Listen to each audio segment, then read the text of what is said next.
Bonjour, bienvenue à l'Atelier Librairie, le livre voyageur, animé par Fabienne Roch et moi-même, Bruno Lalonde. Nous sommes à Montréal le 27 septembre 2020. Alors, par quoi je commence? J'ai beaucoup de choses à vous dire. Je pourrais commencer par le commencement, ce serait déjà un début, n'est-ce pas? Alors, commençons par le commencement. Je vais vous livrer... il y a deux sujets que j'aimerais parler avec vous. J'aimerais m'entretenir avec vous. C'est une fameuse phrase apocryphe. On ne sait pas si nous l'avons inventée, le philosophe et écrivain Robert Hébert et moi. Est-ce qu'on a créé cette phrase-là? Est-ce que c'est un apocryphe? Est-ce que c'est une création commune? Est-ce que c'est le fruit de nos deux imaginaires échangeant l'un avec l'autre? C'est possible. Et de, de la pandémie. De la pandémie et de la gestion. Non, pas de la gestion, en fait. Bon, je vais commencer tout de suite par mes impressions. Tenez, il y a quelques jours, nous sommes allés, Fabienne et moi, dans le Vieux-Montréal. Le Vieux-Montréal, qui est un lieu, qui est le lieu touristique par excellence de la ville de Montréal, est dévasté. Tous les commerces, il n'y a aucun commerce qui ne fonctionne. Les cafés, les restaurants, les boutiques pour les touristes. Il n'y a pas un chat. Et, ouais, il n'y a pas un chat, mais il y a Ginette qui vient, je ne sais pas si vous la voyez ici, là, à l'écran. Vous voyez? Ginette. Ginette. Ginette. Oui, alors, Ginette. Ginette. Ouais, bien. Ouais. Ouais. Ginette. Bon. Alors, nos gouvernements nous répètent à l'envi qu'ils ne reconfineront pas, qu'il ne faut pas fermer l'économie. Eh bien, quant à moi, si on observe ce qui se passe dans le Vieux-Montréal, qui reconfine pas, ça ne change rien, c'est un désastre. Et j'irais même jusqu'à dire qu'il devrait même fermer le Vieux-Montréal. Fermer le Vieux-Montréal, dire c'est terminé, dire aux commerçants, on vous rembourse vos taxes de cette année, on vous rembourse ce que vous avez payé à la Société de développement du Vieux-Montréal. Entrez chez vous, ne vous épuisez plus, ça ne sert à rien. C'est terminé pour au moins un an. Qu'on ferme des zones comme celle du Vieux-Montréal. Et là, on va dire, ouais, on ne va pas fermer l'économie, il ne faut pas fermer l'économie. Mais la semaine dernière, nous sommes allés manger, Fabienne et moi, dans un restaurant sur la rue Jean Talon. Un très bon restaurant. Le nom m'échappe, mais c'est un bon restaurant. Et le Matisse, ouais. Non, pas le Matisse, en tout cas. Peu importe. Et je suis pas là pour faire la promotion des restaurants, de toute façon. Mais le restaurateur était épuisé. Épuisé, et nous étions quelques-uns. Et il me faut vous dire qu'il respectait toutes les règles sanitaires. C'était assez étonnant. Il y avait une grande table avec quelques personnes, et les 2 mètres de distance étaient respectés. Lui-même son visage était recouvert d'un masque. Et il me disait, je ne peux plus continuer. Qu'on me dise de fermer. Mais on ne le dira pas. Alors on va accepter tacitement qu'un certain nombre, un nombre important même d'entreprises, de petits commerçants, meurent au combat. Alors moi, je dis qu'il faut mettre fin à leur souffrance. Il faut leur dire c'est terminé. Mais non, parce qu'on ne veut pas que l'économie... On ne veut pas... Ouais, mais là, c'est plus ça. Là, nous sommes entrés dans l'ère de l'économie zombie. Nous sommes zombifiés. Bon, ici à la librairie, à l'atelier librairie, les voyageurs, on n'a pas à se plaindre, comme à peu près toutes les librairies, en fait, ce que j'ai cru comprendre en discutant avec mes confrères. Le monde de la librairie, le monde de l'édition, le monde des lettres se défend plutôt bien. Bon, les raisons sont faciles à évoquer, c'est qu'il y a des sommes d'argent disponibles, incluant la PCU, hein, cette aide gouvernementale, qui fait que les gens, même en dessous du seuil de pauvreté, vivent mieux. Parce que la PCU, c'est encore sous le seuil de la pauvreté. Alors ça, c'est une autre chose. Quand une société, je me répète, mais je m'en fous, quand une société a besoin de millions de travailleurs qui peinent à se loger, qui peinent à se nourrir, et on ne parle pas des soins de santé, des soins dentaires, du loisir, des études, là, rien, des vacances, rien de tout ça, là. Quand des millions de travailleurs sont réduits presque à l'esclavage pour que notre société soit prospère, ça veut dire qu'économiquement, c'est une société qui ne fonctionne pas. Et cette pandémie-là, ce qu'elle révèle, au fond, c'est que le système capitaliste est arrivé à son terme. Je me souviens très bien de la réaction de Léonard Cohen quand le mur de Berlin s'est effondré. Pour Léonard Cohen, c'était une catastrophe, l'effondrement. Pas tant qu'il était communiste, là, parce que bon, il ne l'était pas. Mais il a compris que ce genre de bouleversement-là entraînerait des cataclysmes. Moi, je me souviens de ma réaction à moi. D'abord, j'étais content, évidemment. J'étais content pour les Allemands. J'étais content, évidemment, pour les Russes. Et j'étais content aussi pour les satellites dans la zone soviétique qui ont fait, dans le cas de la République tchèque, qui s'est séparée avec de la Slovaquie, sans heurts, ce qu'on a appelé la révolution de velours, il n'y a eu aucun mort. Bon, en Roumanie, ça a chauffé un peu, mais somme toute, le mouvement de liberté était irrépressible. Alors, dans ce temps-là, les choses se font aisément. Par contre, je jugeais, pour nous, occidentaux, des pays de l'Ouest, comme on nous appelait à l'époque, hein, les pays, le bloc de l'Ouest, c'est ce que nous étions, eh bien, moi, je me disais, oh là, on vient de perdre notre force d'opposition. Les Russes, le modèle soviétique restait, le modèle communiste, en fait, restait une alternative au capitalisme et, en quelque sorte, agissait comme une force d'opposition à notre mode de vie.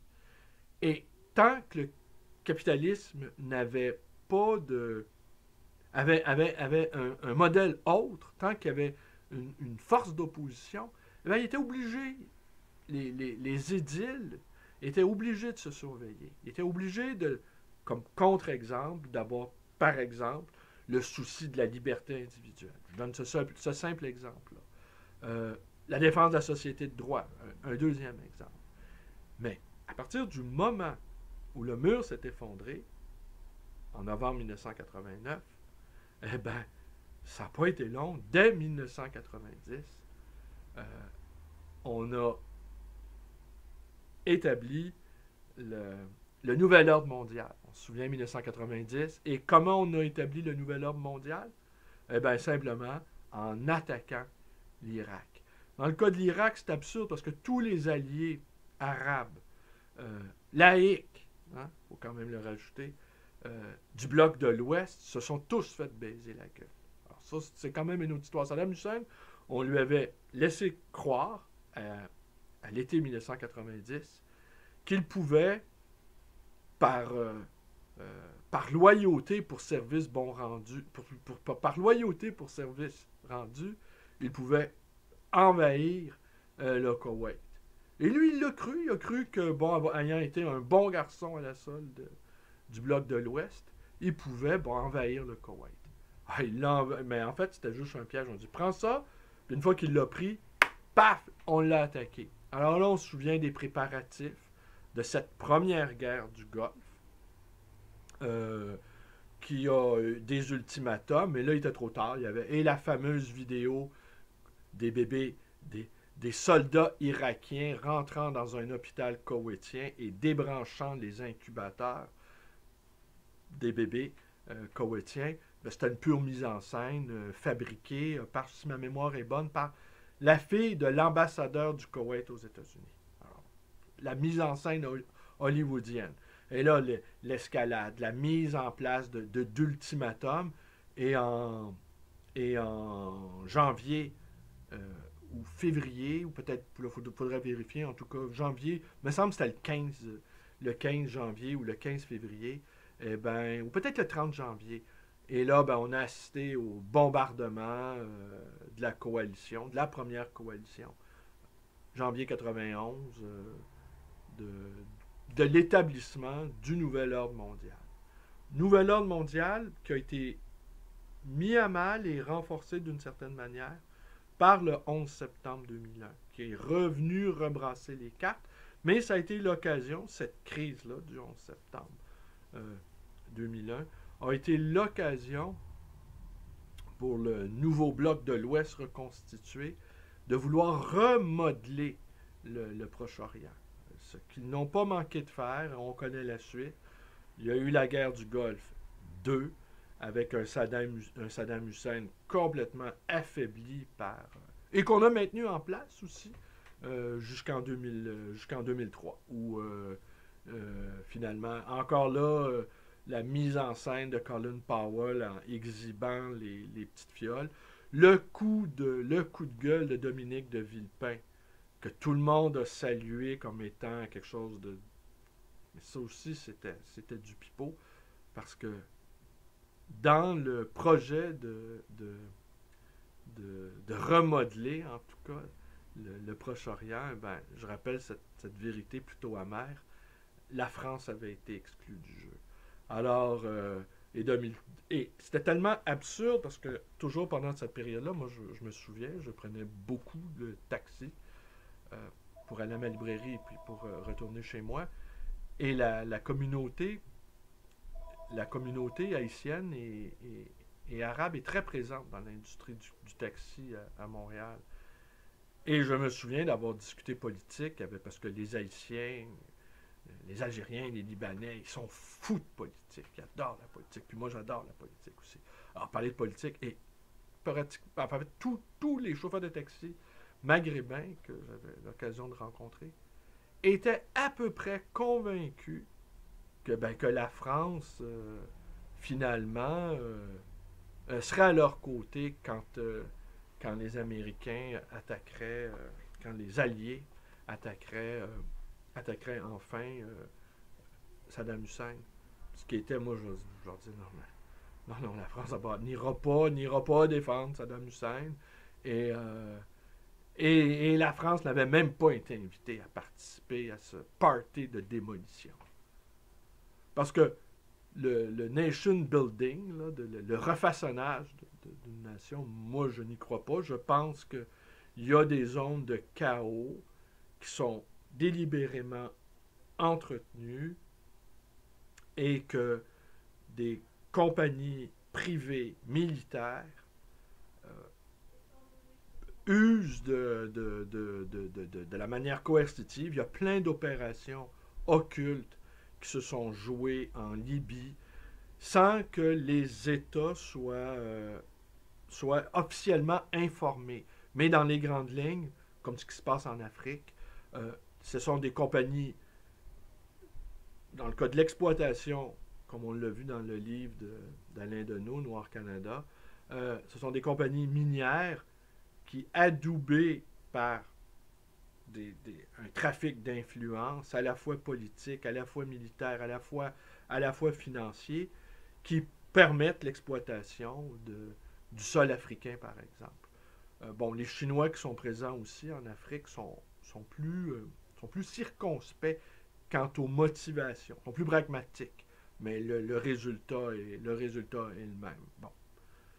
Ouais, là, je m'égare peut-être un peu, mais je n'ai jamais cru qu'on voulait faire de l'Irak ou de la Libye, par exemple, pour donner ces deux seuls exemples-là. Je n'ai jamais cru qu'on voulait exporter la démocratie, par exemple.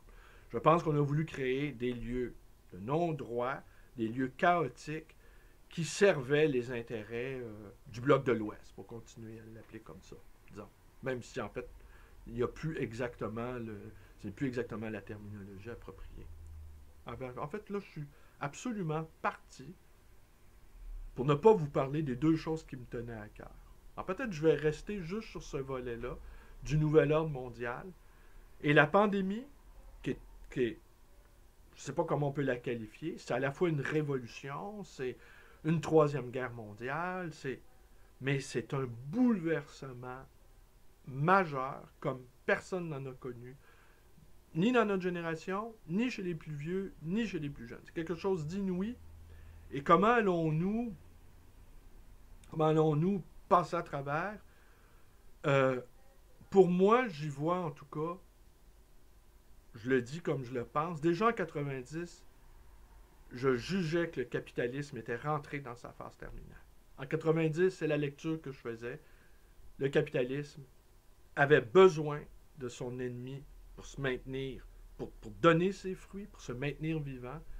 L'ennemi, l'option ayant vécu, et puis on semble oublier 1917, 1989, c'est même pas la vie d'un homme, là. C'est à vie d'homme, c'est on peut naître et assister, si on vit jusqu'à 80 ans, à des révolutions, à des contre-révolutions, à des guerres mondiales, une guerre mondiale, deux guerres mondiales, des crashs boursiers, une vie d'homme à l'échelle de l'humanité, c'est rien du tout. Alors que le régime soviétique est vécu de 1917 à 1989, faites le calcul, c'est 72 ans. C'est même pas l'âge moyen d'un homme en Occident. Alors, c'est rien du tout. Alors, de prévoir qu'en 89, le système capitaliste était pour s'effondrer, bah, c'était pas très, très difficile. C'était peut-être plus difficile quand Hélène Carrère d'Encausse a écrit son livre, L'Empire éclaté, de prévoir la chute du communisme. Mais ça, la chute je dirais pas du communisme, parce que c'est pas sûr que le communisme ne triomphe pas à nouveau. C'est la thèse du dernier livre de Zizek, Slavoj Zizek, sur le coronavirus. Pour lui, on n'aura comme pas le choix d'établir le communisme. Là. On n'aura pas le choix. Vu la monstruosité des problèmes auxquels on fait face, on n'aura pas le choix. Et là, peut-être, je vais conclure en vous parlant très, très, très brièvement de Justin Trudeau. C'était de ça que je voulais vous parler, en fait, du fédéralisme de Legault, qui a déjà vécu, en fait, mais Legault, il est... je ne dis pas qu'il est politiquement foutu, mais il ne pourra pas faire semblant d'avoir un vrai rapport de force avec le fédéral. Et je n'aimais pas beaucoup Couillard, en fait, je l'appréciais assez peu, mais je lui reconnaissais une qualité, son honnêteté par rapport au régime central. Il ne faisait pas semblant d'avoir un rapport de force. Il le savait, le rapport de force ne jouait pas en faveur du Québec et il ne faisait pas semblant. De ça, on peut, quand tu n'as pas un rapport de force et que ton vis-à-vis le sait que tu n'as pas de rapport de force, eh bien, il n'y a pas d'autre alternative que de consentir ou de négocier un accord honorable, on va dire. Mais on ne fait pas semblant. Bon, la stratégie du couteau sous la gorge, la stratégie on a un rapport de force, la stratégie on va aller se doter d'un rapport de force, malheureusement, au Québec, elle a vécu. C'est terminé. C'est une stratégie qui est caduque, c'est terminé. La seule option qui demeure viable pour le Québec, les deux seules options qui demeurent viables pour le Québec, c'est de consentir une bonne fois pour toutes à être un fédéraliste. Et ça ne suffira jamais, je veux dire, aux yeux d'un véritable fédéraliste, les fédéralistes pragmatiques, les fédéralistes aussi, ce sont des êtres romantiques. Ce ne sont pas que des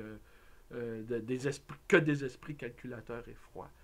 Ils veulent qu'on les aime, pour cette merveilleuse idée qu'est le Canada, rajouter les Rocheuses, rajouter tout ce qui va avec l'univers canadien. Et les Québécois eux-mêmes sont attachés à cette partie-là, de cette partie imaginée du Canada.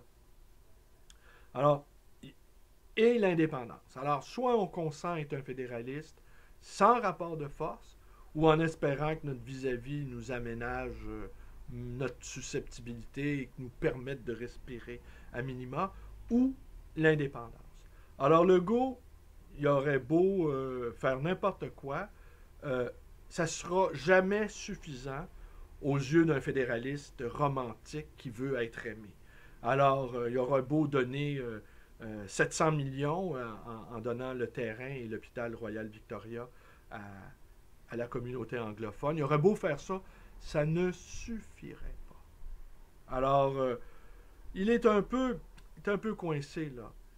Et d'autant que c'est un ancien indépendantiste, pressé, un indépendantiste pur et dur. Et puis là, tout à coup, il est devenu un nationaliste tempéré, doublé d'un fédéraliste mou. Alors, tout ça, ça fait pas des enfants forts. Et Trudeau, voilà, j'arrive à Trudeau. Trudeau, c'est pas quelqu'un... En fait, je pense qu'intellectuellement, c'est quelqu'un d'assez peu estimable. Hein? Chacun en conviendra. Mais je pense qu'à lui aussi, je dois donner une qualité. J'en ai donné une à Couillard, celui de l'honnêteté intellectuelle, de ne pas faire semblant que le Québec a un rapport de force. Mais à Trudeau aussi, je vais consentir, en tout cas, à lui reconnaître une qualité, l'intuition. L'intuition, oui, l'intuition. Et cette intuition-là, bon, beaucoup pourront lui reprocher qu'il gère le Canada de droit divin. C'est un héritier, son père était premier ministre.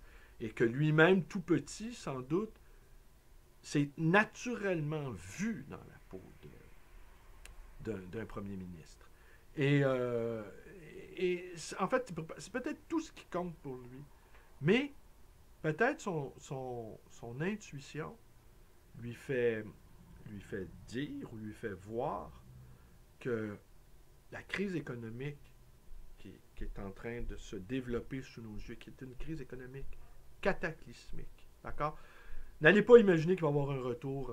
Welbeck dit on va revenir pareil en pire. Moi, je ne suis pas convaincu de ça, mais bon, c'est une autre histoire, ça. Mais assurément, la crise, j'irais plus du côté de Zizek. Je pense qu'on n'aura pas le choix de devenir, d'une certaine manière, communiste. Parce qu'on est tous liés là, les uns aux autres. Mais Zizek, on trouve que sa thèse, elle est complètement absurde. Bon, mais moi, je suis pas sûr. Je pourrais vous parler de son livre sur le coronavirus.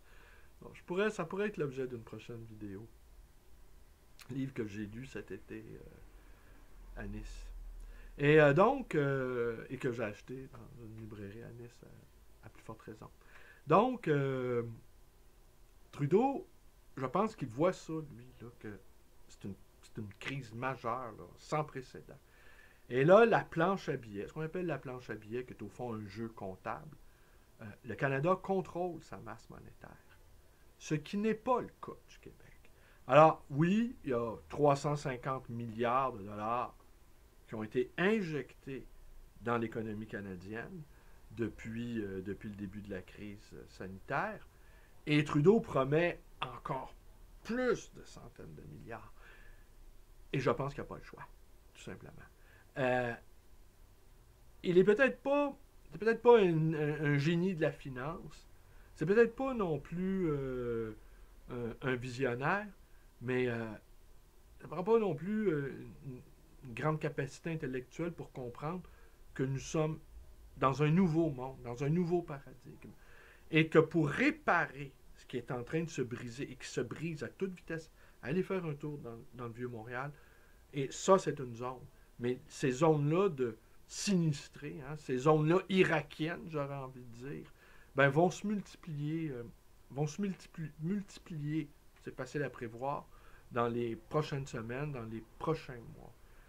L'hécatombe promet d'être inimaginable.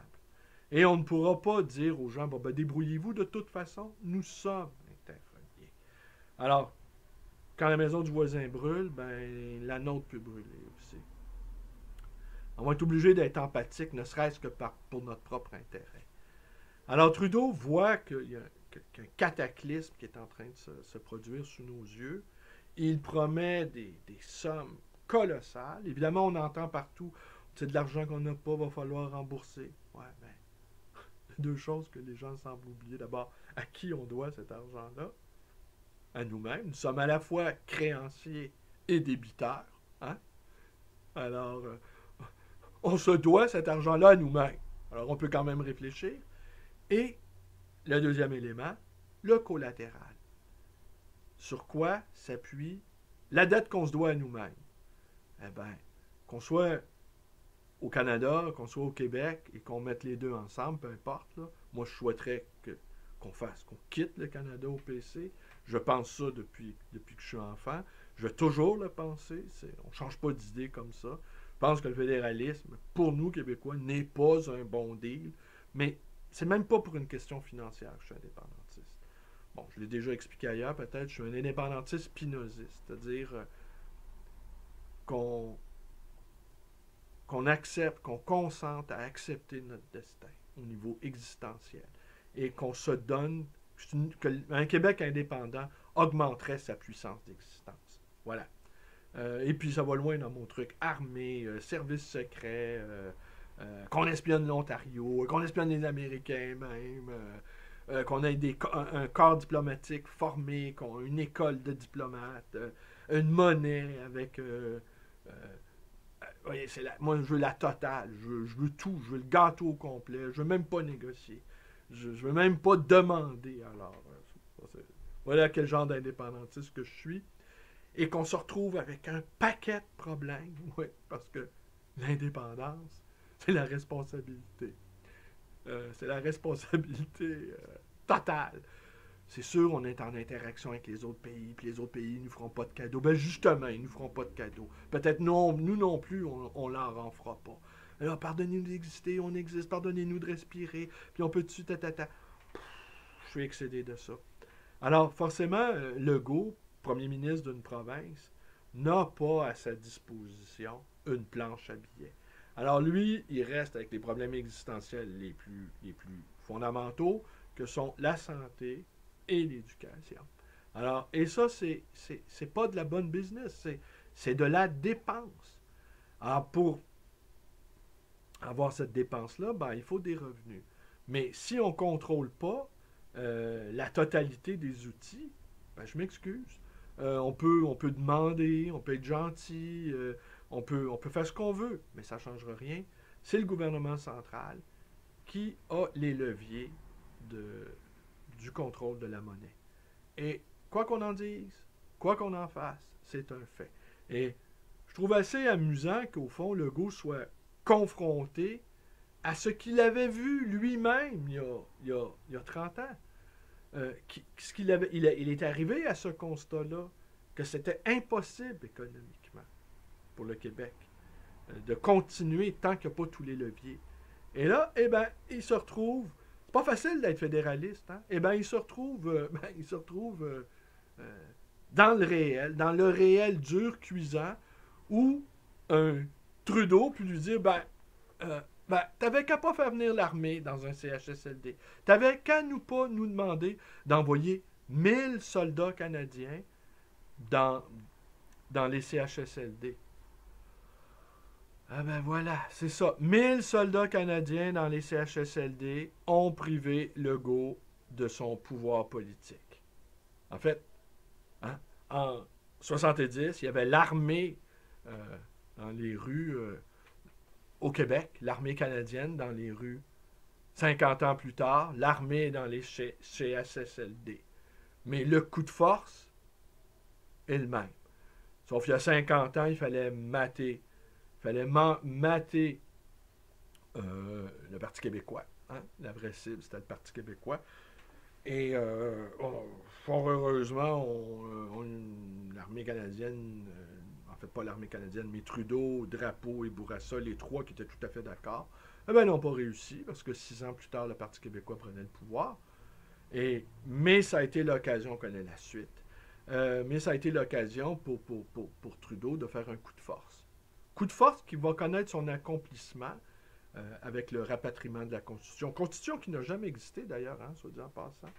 Et ça, c'est une autre histoire. Et puis, vous connaissez la suite.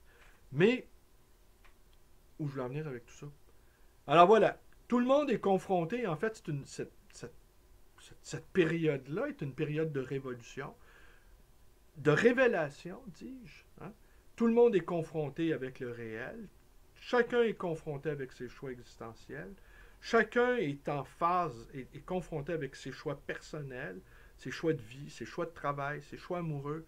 C'est une période de révélation sans précédent.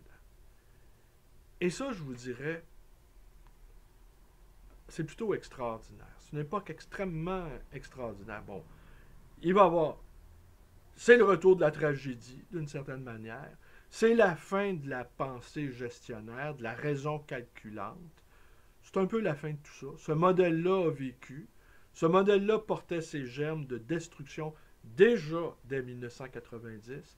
Moi, je me souviens, à l'époque, j'avais pensé, je me répète, les Soviétiques, c'est terminé. La force d'opposition, c'est terminé. Mais ne nous réjouissons pas trop vite. Le capitalisme, lui, est rentré dans sa phase terminale. La phase terminale a duré 30 ans.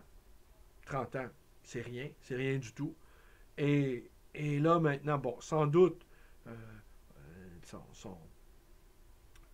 son agonie, moi, je ne crois pas qu'elle va durer très longtemps, parce que les problèmes, ils sont énormes.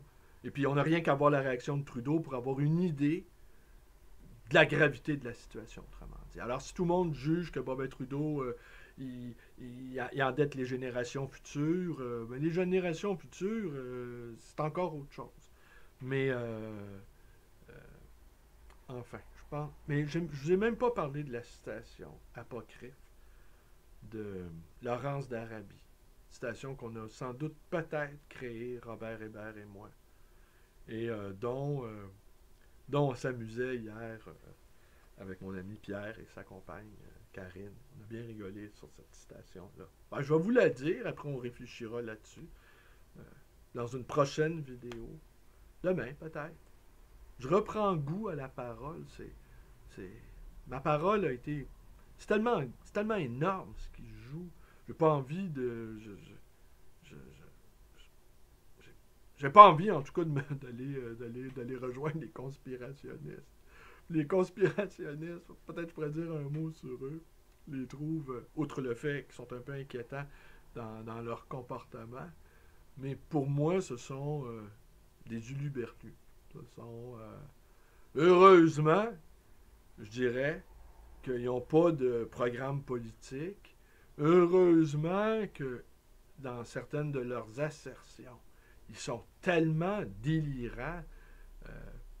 Le Britannique, là, qui est leur porte-parole, dit que la royauté britannique, ce sont des lézards. Alors, bon, d'accord. T'arrives, ce type-là, bon, mobilise des milliers de gens autour de lui, des gens qui croient que le prince Charles, c'est un lézard. La reine d'Angleterre. Pour ma part, c'est vrai que, d'un point de vue d'un Québécois indépendantiste, c'est une sorte de lézard, la royauté. Une sorte de créature au sang-froid qui m'est pas mal étrangère, au fond. Hein? Eux sont dans leur bocal, puis moi, je souhaiterais sortir de leur zone d'influence. Mais c'est difficile de prendre au sérieux quelqu'un qui pense que la reine Élisabeth est une salamandre. D'accord? Ou que Trudeau appartient à une secte de pédophiles. C'est bien difficile. Alors, ils sont quelques milliers, du Luberlu, de Librius, de Bachibouzouk, mais heureusement qu'ils sont délirants. Parce que, mais ça, ils sont les premiers à annoncer déjà, il y a eu une manif pour l'environnement. Déjà, ceux-là sont pas mal plus sérieux, pas mal plus organisés. Et puis, la cause, elle est bonne, surtout. Alors, mais là, vous allez voir, est-ce que tous ces groupes-là, marginaux, pour l'instant, vont se fédérer? Est-ce que, comme disait Sartre, les masses vont rentrer en fusion? Est-ce que... Moi, je pense que oui. Là, pour l'instant, je ne crois pas qu'il y a beaucoup de restaurateurs dans les rues, dans les manifestants anti-masques. Je ne le crois pas. Je ne crois pas qu'il y a beaucoup de petits entrepreneurs ou de moyens entrepreneurs. Je ne crois pas. Je pense qu'ils se démènent comme des fous pour sauver leur entreprise. Mais quand ils l'auront perdu ou qu'on leur a dit « OK, c'est terminé, là, rentrez chez vous et puis allez vous reposer ou allez fabriquer ou allez concocter de nouveaux projets », eh bien, c'est possible que eux, et quand eux vont descendre dans les rues, c'est possible que que là, les anti-masques, là, qui occupent beaucoup d'espace sur la scène publique, c'est possible que ben, ceux-là, ben, qui sont bon, des huluberlus, là, je trouve plus d'autres mots, ben, c'est possible que là, ils cèdent leur place à des gens beaucoup plus sérieux, beaucoup plus déterminés et avec un vrai projet politique. Parce que crier liberté, je n'aime pas non plus qu'on qu'on se moque de ce beau mot de liberté et les nombreux, très nombreux adversaires des anti-masques, liberté. Je trouve pas que c'est sympathique. On ne rit pas avec ce mot-là. Quant à moi, là, pour se moquer de vis-à-vis idéologique, on dénature ce qui est à mon sens peut-être le plus beau mot de la langue française. Pour moi, en tout cas, le mot liberté, c'est le plus beau mot. Parce que le mot liberté nous renvoie aussi à la responsabilité. Le mot responsabilité, c'est sans doute pas le plus beau mot, mais avec la liberté vient la responsabilité, vient la puissance d'action, vient la poésie, vient l'amour, vient le rêve, vient la possibilité d'une vie autre, vient la littérature aussi. Je vais finir là-dessus, avec la fameuse phrase apocryphe de Laurence d'Arabie. Les livres ne sont pas faits pour être lus, ils sont faits pour être écrits. Les livres ne sont pas faits pour être lus, ils sont faits pour être écrits.